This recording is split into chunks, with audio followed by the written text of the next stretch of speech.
Hello, welcome back to my lectures on object relations theory, thinking, and clinical experience through object relations thinking. Every lecture I give a different topic. My name is Dr. Susan Kavaler-Adler. I'm the founder and executive director of the Object Relations Institute and in private practice for over 45 years. I would like to speak to you today about the difference between guilt and the fear of retaliation, and I will bring in some Melanie Klein's thinking and my own thinking on developmental mourning. And I will begin by saying that a lot of people say they're feeling guilty about something when they're not feeling guilty, but they're actually feeling afraid of retaliation.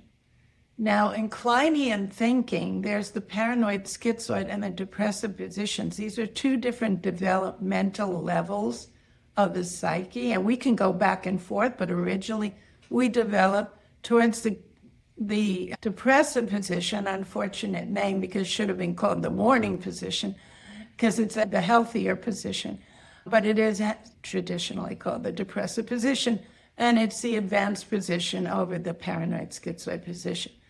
So I'm bringing up this Kleinian thinking because it can be used to distinguish the difference between when somebody is experiencing actual guilt, which is when you feel bad about how you've hurt another person or others. That's in the depressive position where you're capable of feeling guilt, mourning, and loss. But when you're in the paranoid-schizoid position, it's more a fear of retaliation that dominates in your mind. And people falsely use the word guilt when they're actually just fearing the retaliation. Sometimes it's a combination, but I use the term guilt in a specific technical way in terms of the actual empathic capacity to feel for others, the subjectivity of others. And this involves getting to a place in development where you have your own subjective experience as a whole self, and you can then know the separate subjective experience of another and feel for them. So you can feel guilty if you hurt them. So that's all part of Melanie Klein's depressive position. And when you are conscious of actual guilt in that existential sense of feeling for the other and having regret about how you've hurt them, then you can work towards reparation and healing of the relationship with the person you've hurt by acknowledging what you've done or apologizing.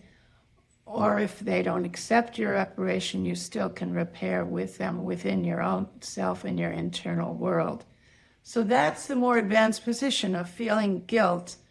And one of my 7 published books is called The Anatomy of Regret, From Death Instinct to Reparation and Symbolization in Vivid Case Studies.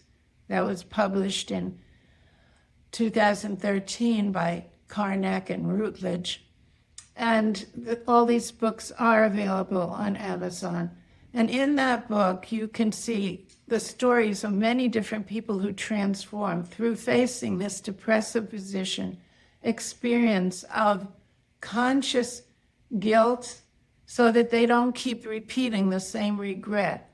In Melanie Klein's terms of hurting the one you love and regretting that, if you can face the regret consciously and not keep it unconscious and deny it, you can not keep repeating the same thing that you regret and keep self-sabotaging.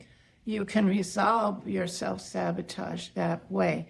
So when I talk about guilt and reparation, anatomy of regret, I'm also talking about a healing and developmental process. And I'm contrasting that today with, and in that area, we have my theory of developmental mourning, which is about all the affect states.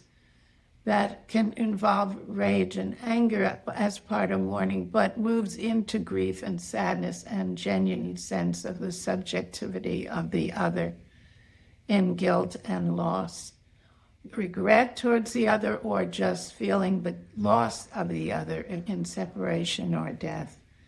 So it involves bereavement too, but that's only one form of loss we deal with in separating from others. So developmental mourning deals with all that and overlaps with Melanie Klein's theory of the depressive position. When somebody's psyche is more in the paranoid-schizoid position, doesn't necessarily mean they're developmentally arrested in that position. Some people are in character disorders. Other times it's just regressing into that position, as people do defensively all the time. And then the main anxiety is a terror of retaliation, as opposed to feeling the grief of hurting the one you've loved and feeling regret and wanting to make reparation. So it's more of a paranoid position where you just, for your own survival, fear retaliation. If you're conscious of it, then you can work with that. And you can work towards what it is you're afraid of that you've done that would bring retaliation, and what kind of retaliation, and from who you're afraid of it. You can work with it if you're conscious of it. But it is different than guilt, which is my point today, that people may use the word guilt when they're really frightened of retaliation from another that they've, in reality or within their own minds, been hostile and destructive towards. So then they fear retaliation. So there's a lot more to say about this, of course. You can learn much more in my books and articles. One of the books on mourning is Mourning, Spirituality, and Psychic Change, published in 2003 by Routledge. Thank you for joining me today to discuss the difference between existential guilt related to Klein's depressive position and the paranoid schizoid position, and the fear or sometimes unconscious terror of retaliation from the other that we fear we've hurt. Thank you very much.